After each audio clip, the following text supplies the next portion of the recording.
Stephen, Andrew, fancy spending a quiet night inside number 9? when don't I?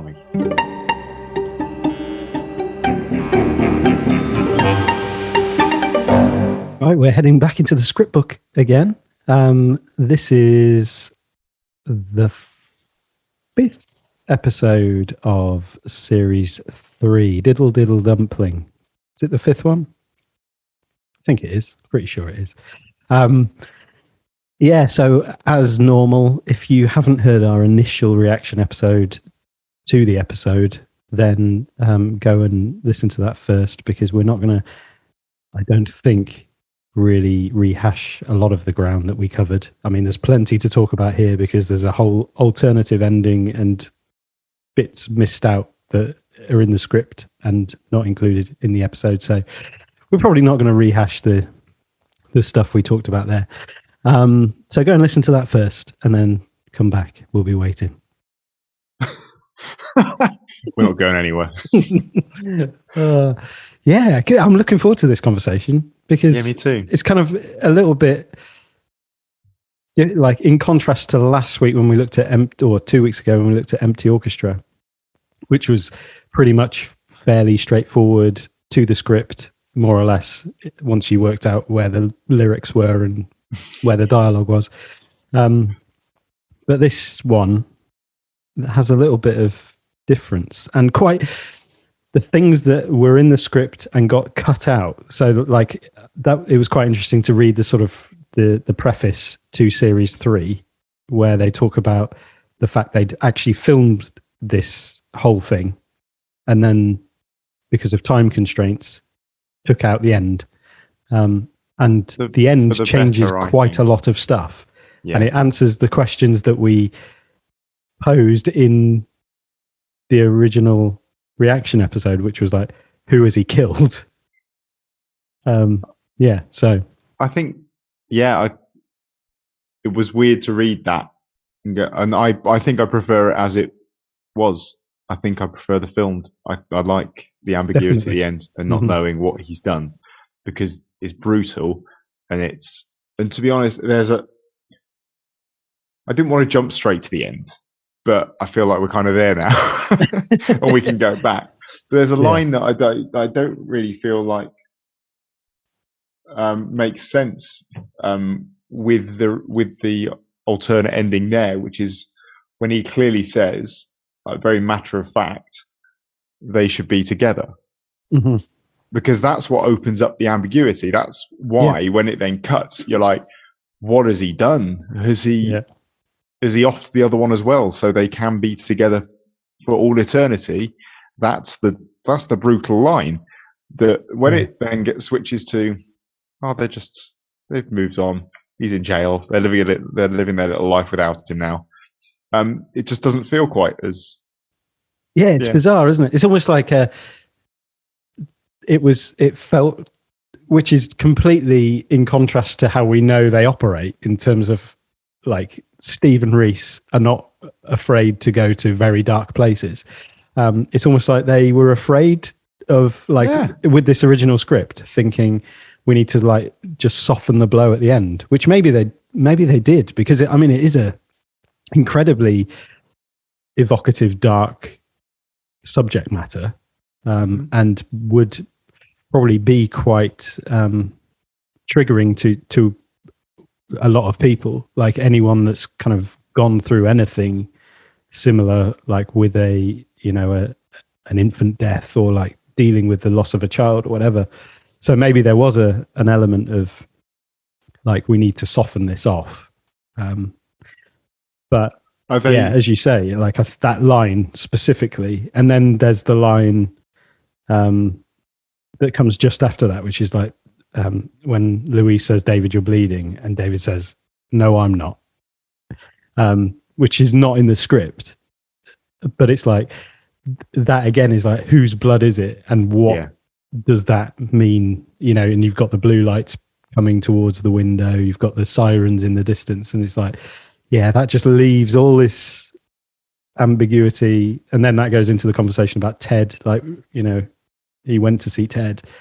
Has Ted met his end? Has Sally met her end, but neither of them have met their end. No. It's and you just said there about what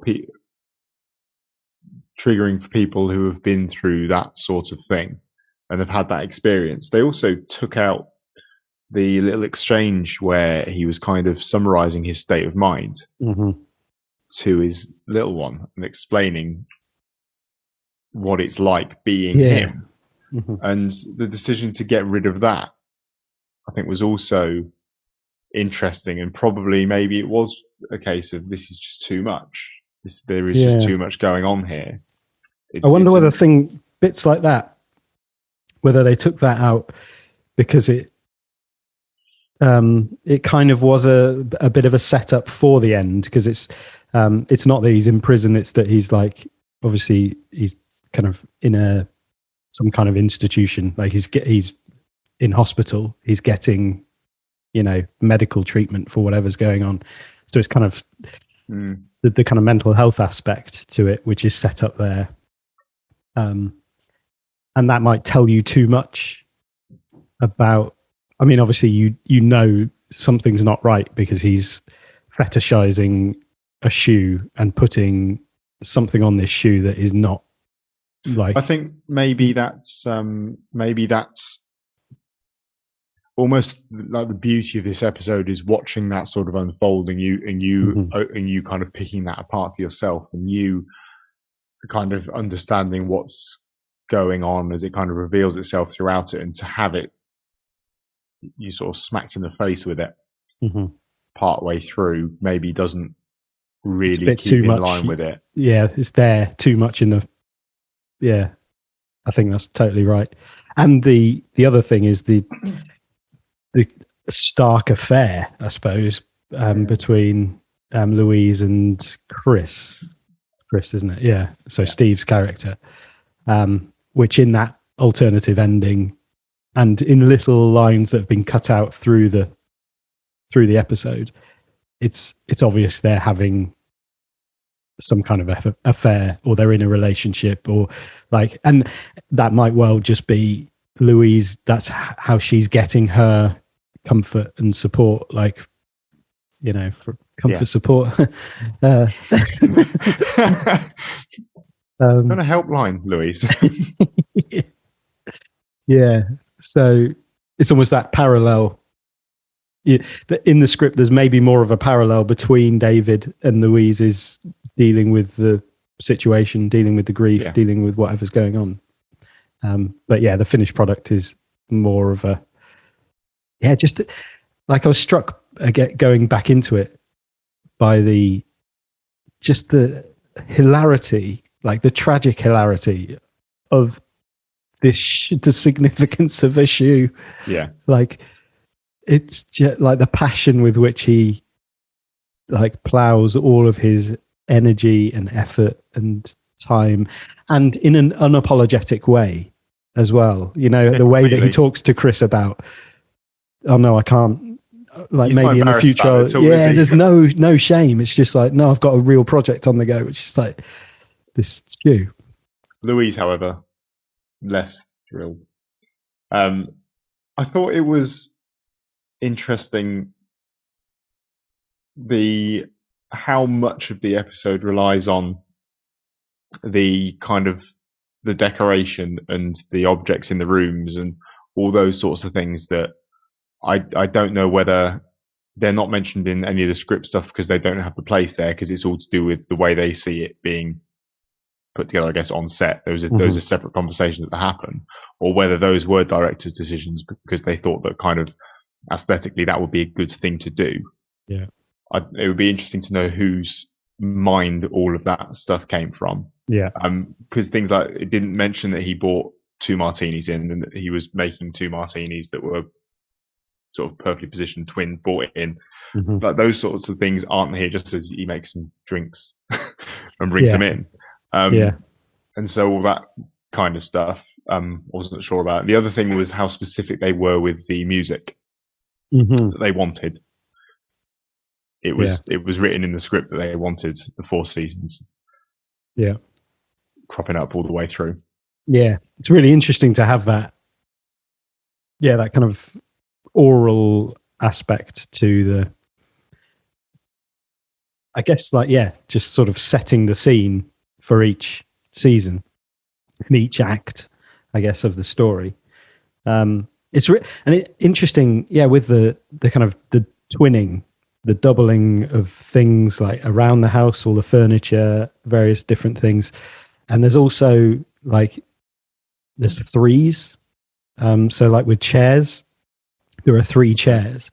I think there's a couple of examples of places where there are just three things, which is I maybe hadn't noticed those. Yeah, I hadn't noticed until sort of going round again and just seeing, yeah, like there's a missing part here as well, Right, okay. and who is, what, like, why have they taken that fourth chair away? Like there's scenes where you're looking at like the dining table and there's a chair like parallel to where you are as the viewer, and then there's one each side of the table, Right. which is almost like, when you're watching things or watching theatre, and for some reason it's like The Last Supper. Like for some reason, no one's sitting this side of the table. Yeah. Everybody's sitting the other side of the table. That's very true. Very much with the camera in mind. Yeah. If it was Often really happens. realistic, you'd just be seeing backs of people's Exactly. heads all the time. Yeah. And you don't. Yeah. Yeah. Yeah. Shall we maybe sort of just skip through from the start if there's anything that you kind of noticed that was in the script or missing from the script? It was, in terms of just what following the script through, like there things that were missing seemed like fairly big, and actually throughout most of it it's fairly tight on script. Mm-hmm. Just line by line by line. Generally they did stick with it quite tightly, except for on all of the little posters for the seasons of the year. It was not at the top, it was at the bottom. Oh, I did notice that. Yeah. Every single one, it said at the bottom of the picture in childish handwriting the word spring. It's not, it's at the top in every single one of them. You had one job, child doing drawing. That's the problem with working with children. Didn't read the script when they you just had to do a little drawing of a season and it says at the bottom. There was your bottom or my bottom? Well, it was interesting that there was like this in Extra National David's house day. He said that he runs up to his house, lets himself in and closes the door, revealing a number, ... 22, as though they held on that and preempted the it's always number 9. Yeah. Actually, this must be, I think we said before that I think it was at when we were talking about which one was it? Lip Service, and saying that one didn't happen inside number 9. No, This one didn't happen inside number 9. It was all going on inside number 22. But was it all really inside the shoe? But yeah, that was odd. I like the little ... Yeah. Oh, that would have been a good mastermind question. When Inside Number 9 was a specialist subject on Mastermind. What was the first episode not to be set inside number 9? I imagine someone's currently shouting at us right now that there was one before this that we haven't picked up on. Sorry, don't stop shouting. Just it'll do nothing. We can't hear you. It's futile. Write to us at in capitals AQNIN9. Yeah, there's a few like there was the Center Parks reference. Where was that? Center Park. Oh yeah, they were going on holiday to Center Parks. Yeah, it was when they were talking about Gertrude and that family, weren't they? Yeah, that's it. Yeah, and there's quite a lot of stuff cut out about Gertrude's mother having really bad breath. Yeah. um, yeah, was the I wouldn't be surprised, and it was in Anna Karenina. Because and that just reminds me, like, there's some really nice moments between David and Louise where it feels like there's a genuine love and care between them, where he will say things like, when he's joking about he had a look in Gertrude's book bag. It's reading Anna Karenina in Russian. Yeah, and then Louise laughs in a really that's the humor that I love about you, and it's like there's a connection there. It's not just very good.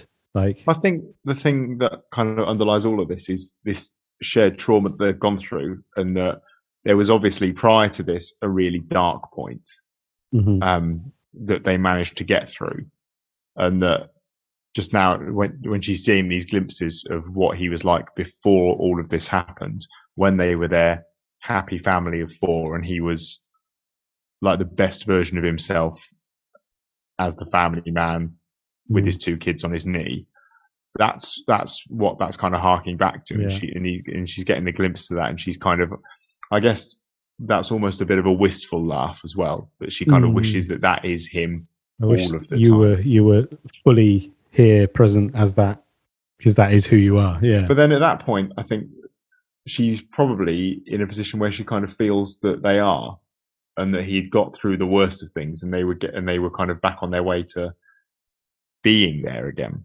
But then the shoe derails it. Yeah. So that's that's just before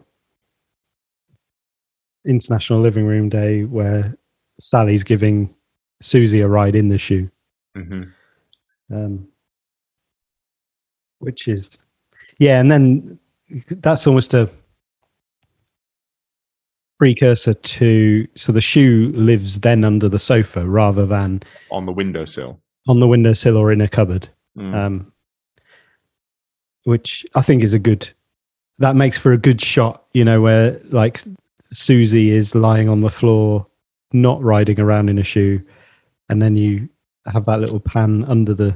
I think that kind of suggests that it kind of drifted out of being noticed for a while. We've swept it under the... Yeah, and it wasn't given pride of place on the windowsill, because that would be a very deliberate thing and a very obvious place that's a really good to be point. all the time and in your face. Like, there's the shoe on the windowsill. I'm pretty sure Louise wouldn't have had that.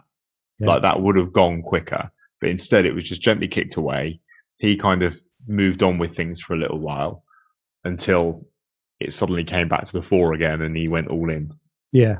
And it's, I guess, coming back to what we've talked about a lot with the many of the concepts within Inside Number 9, which is the concealment of things beneath the surface that you can't necessarily see at the surface, where especially in like a suburban situation, so you've got like a nice house, like family in the suburbs, like everything seems pretty okay with this family, and there's this shoe just sitting under the sofa, which really is the key to everything. That is the reason why things are not okay in this household. And so it's that thing lurking beneath the surface that has the power, like it has the, And it wouldn't be that if it had pride of place on the... It's like an ornament equivalent to, like the photo album, the photos on the side, the hairs, the 2 hairs.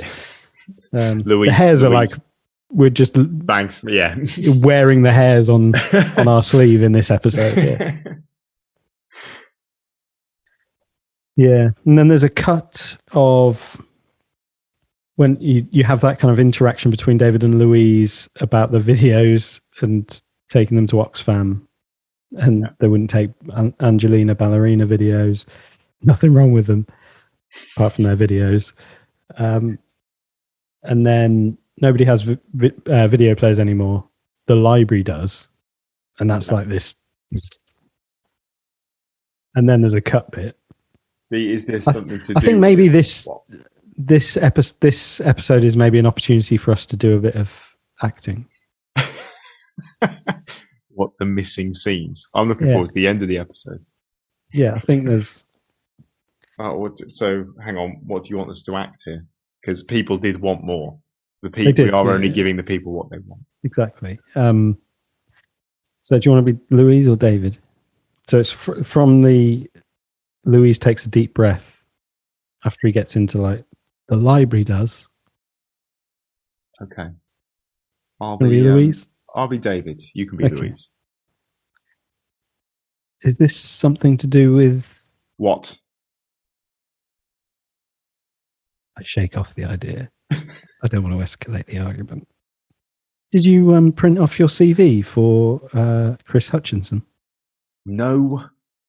David. It ran out of ink, I told you. You've got to get your priorities straight. The phone begins to ring, and we both look at it. I'll get it. No, you get it. Ask them exactly whereabouts they lost it. Don't mention the size. I think this is now in. That was it. We're in, yeah. You're welcome, everybody. There's more to come. Looking forward to our Olivier Award. So that, the single black shoes on the windowsill. It's actually under the sofa. I made a note on the drinks bit, where he brings in the two extra martinis. Is that a blackout? Is that like because we obviously hear that he has these I think memory loss moments. And this is one where he just kind of ignores the fact that he's just made two and just goes back and makes another two. Mm-hmm. Yeah. Yeah. And I suppose the question sort of over the entire thing is he aware of the fact that he's put that shoe outside? Does he know? Because there's the moment earlier on when he's put it on the table and Louise says, you don't know where it's been. It could have dog shit all over it. And he says, it's brand new. That's the whole point. As if there's a purpose to this. Like, I've done this for a reason. As if he is fully aware that. Yeah. It's odd.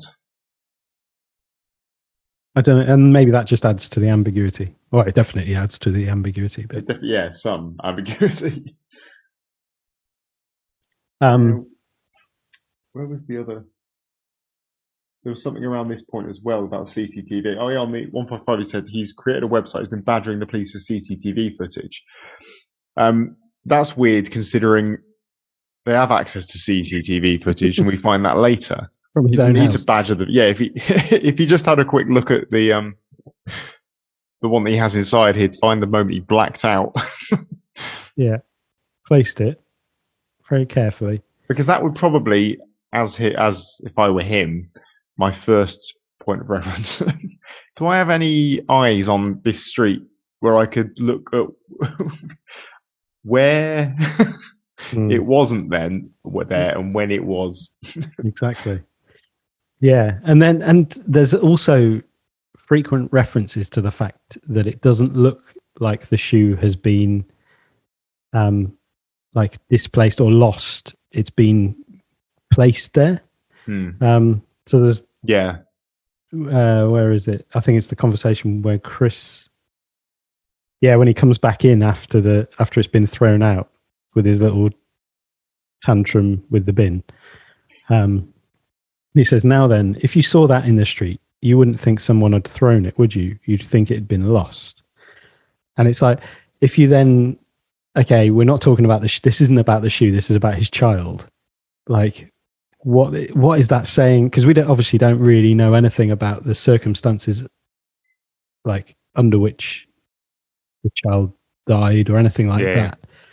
And I mean, for a start, is this whole thing him just really desperate to talk about the death of his child? Like it, because he's constantly wanting to talk about the shoe. Is that a conscious thing, or is it just I want to keep this shoe thing alive. And no, he is completely obsessed, isn't he? And he is, and he doesn't take the criticism about the obsession very well. Like that moment when he sat listening to the radio interview, when the sheer absurdity is being pointed out by a caller, and he's just like, "That's a stupid question," and turns it off because he can't hear. Yeah, about it. It's. I guess if you're in the mindset where this is a replacement for what you actually want to talk about and what it actually represents, then to hear the criticism of it is going to be quite difficult, because essentially you are hearing. I don't want to hear about your dead child. Mm-hmm. That's really exactly. Yeah. Which incidentally brings us to our next missing scene. Oh. And you can carry on being David, because for continuity's sake. Well, and there's some quite extreme language in this little scene. Oh, is there? Yeah, I don't want to be responsible for upsetting people. So if you don't like really quite extreme language, then where am I going? Skip the next 15, 20, 30 seconds. It's how long I really ham this up for. We're in International Kitchen Diner night, and we've just had the radio conversation, and then David says, "Stupid question." Yes. And then the phone rings, and David snatches it up. So we're in the middle of the night in the kitchen. The phone rings. Picture the scene. David snatches it up. Yes. Really? Can I take your name, please? He gets a pad and jots down the details. Okay. And first question, what size is the shoe, please? Okay. And where did you lose it? Right. And what colour are the laces? Well, that's funny because there are no laces, so fuck you, cunt. David slams the phone down. David turns and notices Sally standing in the doorway. Sally, you all right? What are you doing out of bed? Can't sleep. Do you want a drink of water? Sally nods. David gets her a drink. Are you all right, Daddy? What do you mean, are you all right? Of course I'm all right. I'm just busy doing my work. Do you have to do it? Well, yes, it's important to me. Why? Because it's like if you were reading a really good story and all of a sudden all the words slipped off the page and fell on the floor in a jumble. You really want to get to the end, but you can't now because you've got to sort out all the bits and pieces. That's what it's like for Daddy sometimes. In Daddy's head, it takes me time to put the pieces together. Like a jigsaw? Yes, but imagine a jigsaw with no picture. How do you know where to begin? I just have to try one piece at a time. It takes me a bit longer. Is that why you don't read me stories anymore? I do read you stories. What about The Very Hungry Caterpillar? That's for babies. Oh, sorry. Let's go and read Hamlet then, shall we? Find out where Gertrude got her name from. We could read Cinderella. Oh, yes, that's a good one. David scoops up Sally and goes towards the door. Once upon a time, there was a beautiful princess who lived with her nasty stepmother and her two horrible stepsisters. David walks out the room carrying Sally. We see the shoe placed on a cushion on the sofa. And scene. Yeah, so that's the exposition of David's kind of his awareness of what's going on for him mentally. I don't like it. It's difficult. It's really tough. It is, but I also don't like the tone. I don't think it fits with the episode. I think it's such a sudden switch where it's a switch in tone for him. Like the only other interaction we see him having with Sally when he's in his kind of manic mode is when he's having a go at her for driving the shoe around. Like he doesn't really seem that able through all of this to separate himself out and to reflect on the way he's behaving and what he's doing. Yeah. Like that, it seems to betray like the character a little bit that he does have this awareness of himself. Yeah, I think that kind of undermines some of the stuff going like that, or not, maybe not undermine, but like the fact he's so aware in that part of the script. He's pretty hyper aware of what he's like and how he's operating at this point. Yeah. So it just, unless this is a blackout moment where he just slips out of it. Yeah. And he woke up and he was back being obsessed by a shoe. It just shows an awareness of what's going on in his head that I don't think it then really fits the way he's behaving so irrationally around the shoe, because if he was aware, he would be able to snap himself out of this, I think. Yeah. But then I don't know that. I could be speaking from a place of ignorance when it comes to this sort of thing. Yeah. But I think in terms of the storytelling, it makes, I think cutting it out makes for, I think so, a better overall. I mean, obviously Cinderella is quite a deliberate reference in terms of the one slipper, trying the slipper on. I mean, that story makes no sense.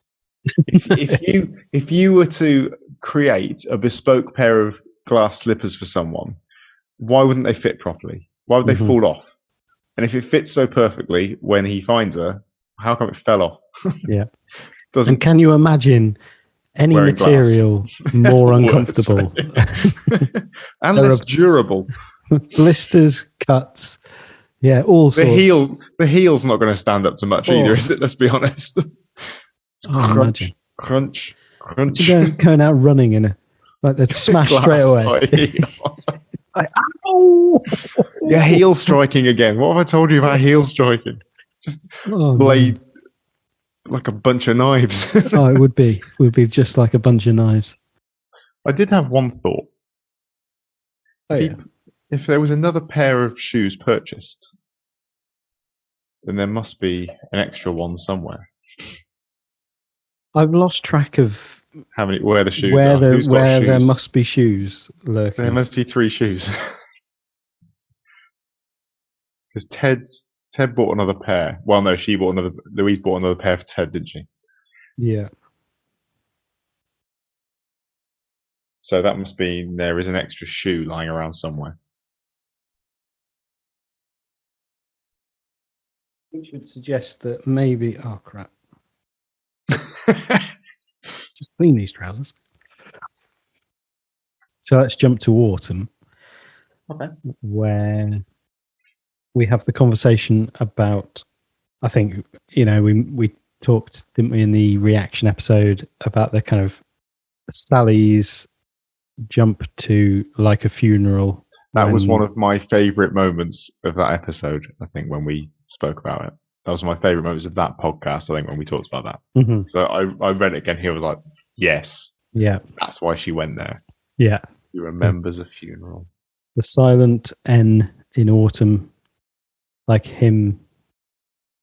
And it's so beautiful because it works at both levels of that. Yeah. Where it's like him. No, like a hymn. He's silent. Yeah. He's silent. Oh, it's just on so many levels.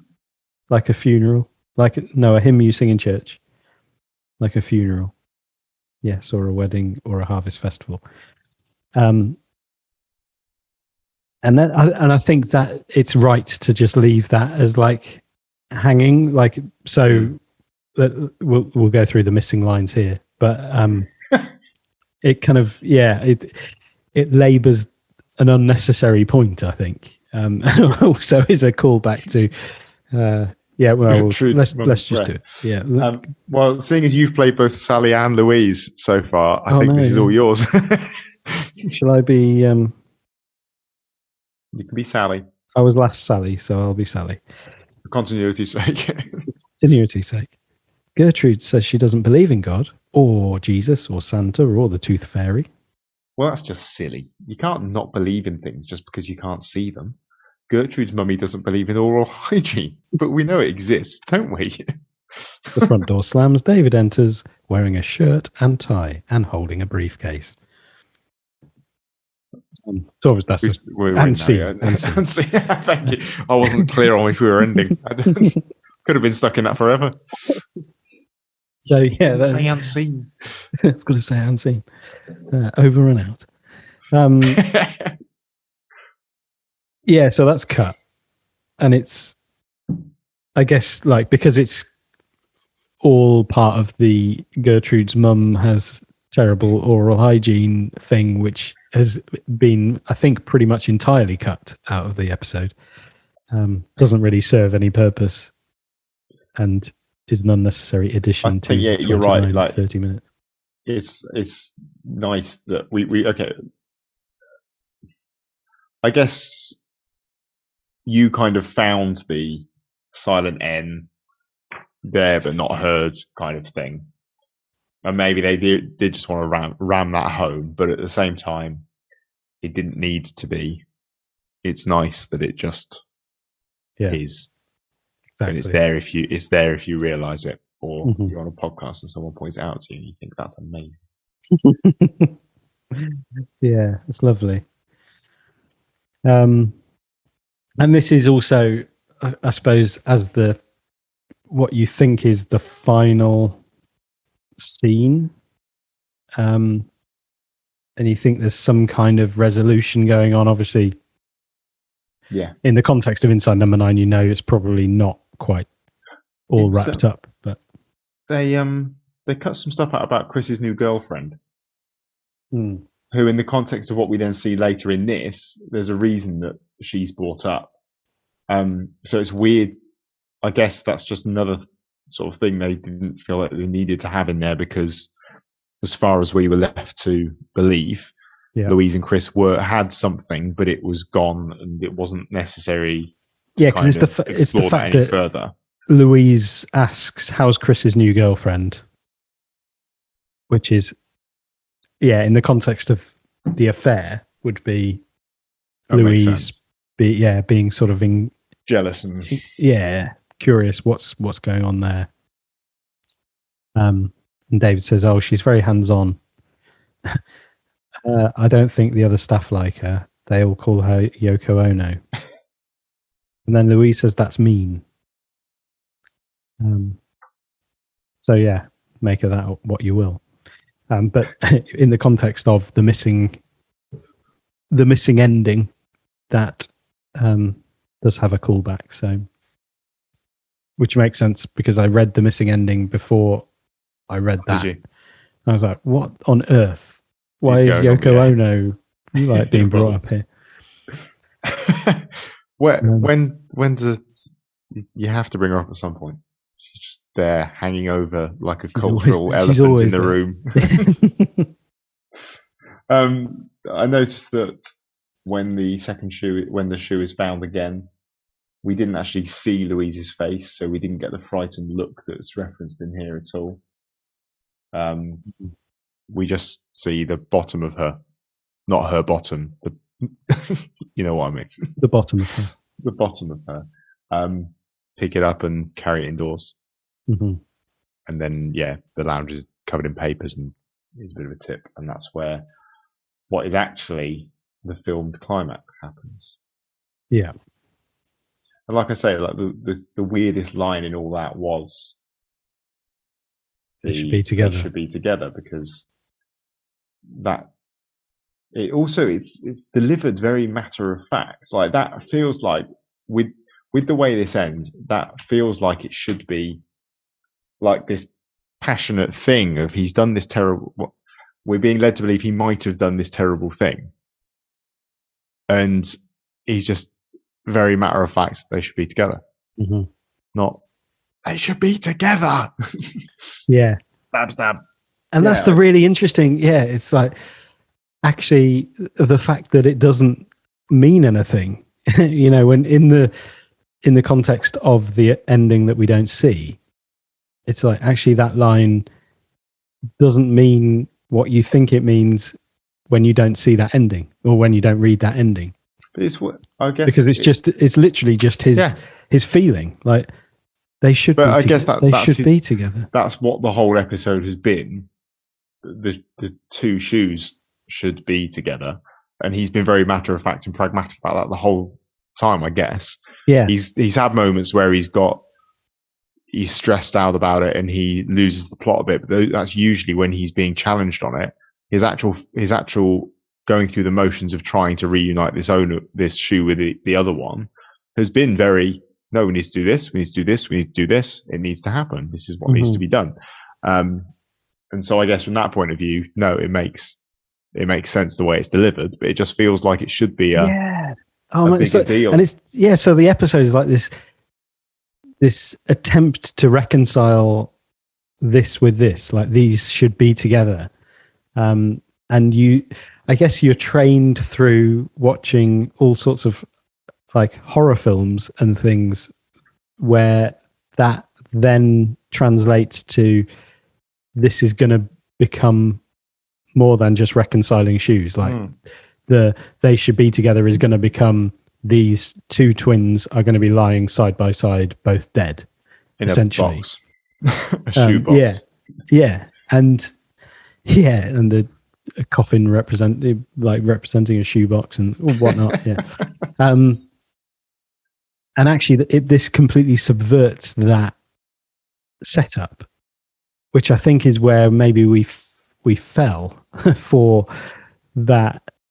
And it's right that you fall for that at the end of It's a trope. And it is, isn't it? Yeah. So, yeah, it's almost like you've been set up to believe in the twist that they don't lay out explicitly, but you think that, or you can think that the twist is he's just gone and killed the other one so that they can be together. Yeah. And then, we will obviously act out the alternative ending with all of it, really. I think it's only right. Let's just work out how many characters we got. Louise, Gertrude. So we meet Gertrude finally. That's quite good. Sally, Chris. So we've got 4 characters. I think I will have to be Gertrude. Okay, I'll be Louise and Chris. So I'm Gertrude and Sally. Yeah. Okay. Try and remember that. Might need to write that down. No, I'm the little girls and you're the adults. Okay, cool. I've always thought that.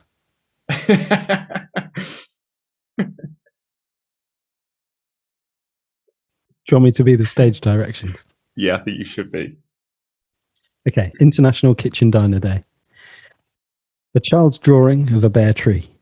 White, desolate, winter. It's 3 months later. Louise is in the kitchen preparing food for Sally and her precocious friend Gertrude. They sip on drinks. There we go. Do you want ketchup, Gertrude? No, it's very bad for you. It's full of E numbers. Do you have any passata? No, I don't think so. We don't like passata, do we, Sally? We've never had it. We have, you little liar. Now, do you want some carrots? Are they organic? Yes, they are. All right, then. You'll have to scrape the mud off with your knife. My mummy says organic is a waste of money. No, I didn't. We hear the front door open. Hi, darling. We're through here.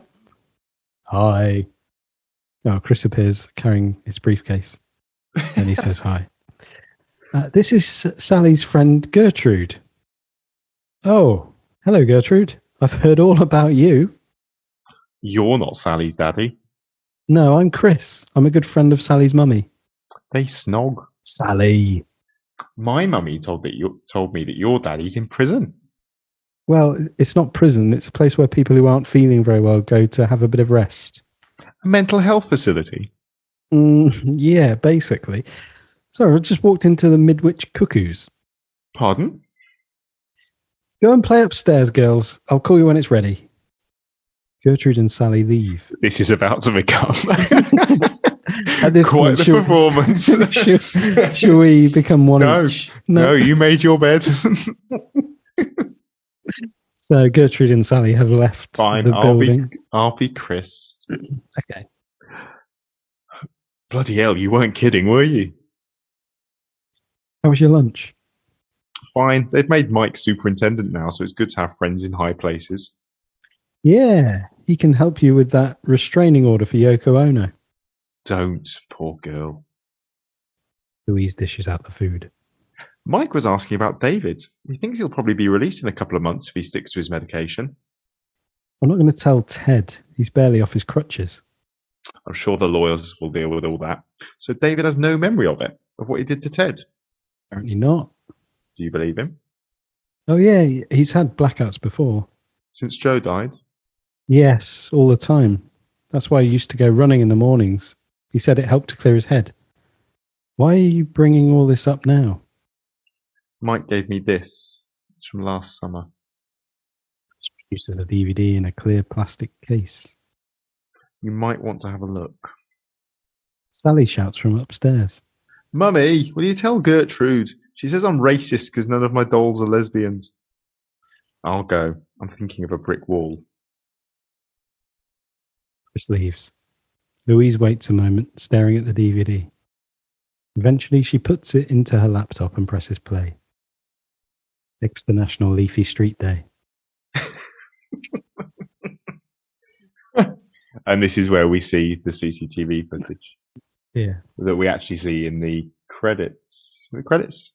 Yeah, it's in the credits. Yeah, which is a good place to put it. It is, because the final shot, the final shot of the actual episode is the photograph, isn't it? Except Louise doesn't pick it up and look at it. It's just sat on the side with David with the babies on his knee. Yeah, and then it sort of pans down to his shoes. Yeah, and scene. And scene. Otherwise, we'd be trapped in it forever. Yeah, I would forever be Gertrude and Sally and Chris. You did quite well out of that, didn't you? Yeah. Well, I had to do this directions as well. So. Yeah, no, it's interesting. Is it like I'm glad that was cut. I am too. It's really, yeah. Again, this episode has a certain tone. I think that neither of those big chunks that were cut that we so beautifully delivered really fit in with. I feel like they seem like they're from a different episode. They don't seem like they're from this. And so I think it's probably right. It reminds me of Thinking Out Loud a little bit in terms of over explaining stuff that doesn't need to be. That was what I was thinking earlier when we were talking about exactly that. When that was the thing that we felt like was out of character for them, and it's almost as though maybe that's a sign that it isn't completely out of character, and that they do have episodes where they almost do it but roll back on it, and maybe Thinking Out Loud just wasn't long enough without it. So it has to stay. Yeah, maybe that's going to have to stay. It's 29 minutes. It's got to stay. We've got to do the exposition. Yeah. Yeah. No, it was really fascinating to watch the episode again with that filter, with the kind of the alternative ending and those alternative added scenes. In a series where 2 episodes before that, someone has literally eaten human flesh, I don't feel like the potential darkness needed to be toned down. I think everyone knows what they're into here, in here for now. And it's like, you don't need to relax on this and take your foot off the pedal in terms of how dark the end of that episode could be. I guess maybe it's because there's already been some family side and people killing their own children in this series already, and infanticide isn't a great recurring theme to have running through this. But I don't know, maybe, yeah. Is this the series that started with The Devil of Christmas as well? Yeah, it was 2, wasn't it? Oh, no, it was. It was this one, yeah. Wow, okay. God, this is a bleak series. It really is. Yeah. Wow. But the Bill and Empty Orchestra are the kind of light relief. But hopefully for anyone that hasn't read the script and is listening to this now, looking for what's different in the script, that's given you some relief in terms of, okay, Ted's just on crutches. Don't know what David did to him. And Sally's fine. So she's more than fine. She's moved on with her life. But she does have a quite irritating friend. He's not just a friend. Oh, Sally, sorry. Gertrude. I'm mixing up Sally and Louise. Where are you taking this? Jeez. Well, she's racist because her dolls aren't lesbians. I took it to... Yeah. No, Louise has more than just a friend. Sally's just got an obnoxious friend. Yeah. I was thinking Chris is quite obnoxious. Yeah. No, you and hate organic food shop owners. I'm glad that the Louise and Chris thing doesn't become a thing, because like there's the moment. Feel like that's not. Yeah. And in the episode, there's the moment where he sort of takes her hand a little bit, and she says, "Don't." And there is. It's like, no, actually, Chris has maybe been a support, as we were saying earlier. Yeah. Like being that comfort and support helpline to her. But that's the thing, though. But that's it. That like it shouldn't go. It doesn't need to go any further. I don't feel like this moment where he had a blackout and viciously assaulted someone and has ended up in a mental health facility is the moment that Louise would go, "Yeah, now's the time to start something up with Chris." Yeah. That would be an odd move to make. Yeah, I agree. Yeah. Cool. Well, yeah, it's nice to just, flex our acting muscles again. And it's been a while, hasn't it? Yeah, just really sort of get on the open road and I'll just clear out the cobwebs. Yeah, that's it. Yeah. So we're just one episode left now in our script book re-dive. Yeah, so how are you feeling about that? It's sad, isn't it? Don't know what's next. I think it's just going to be a case of clutching at straws. Well, so we've got there's the event down in London, isn't there? Yeah. Maybe we should have some people come and chat to us. Well, I mean, if anyone listening is going to the event in London on the 29th of October. It's 29th, yeah. Then do get in touch. Like should we sort of put out where we are on the day? Like we'll probably go down early and hang out somewhere. And if you want to join us, then that would be great. And if you want to have those conversations recorded and uploaded as a podcast, you won't have any choice. You will have no choice. Yeah, so if you're going to that, then do get in touch and let us know, and be good to see you. If not a little weird. Yeah. Yeah, cool. And you can do that via email, acquirenightinside9@gmail.com, or on Twitter at AQNIN9. How's the Twitter going, mate? I was just about to say that your segue into the contact details was a lot smoother than your delivery of them.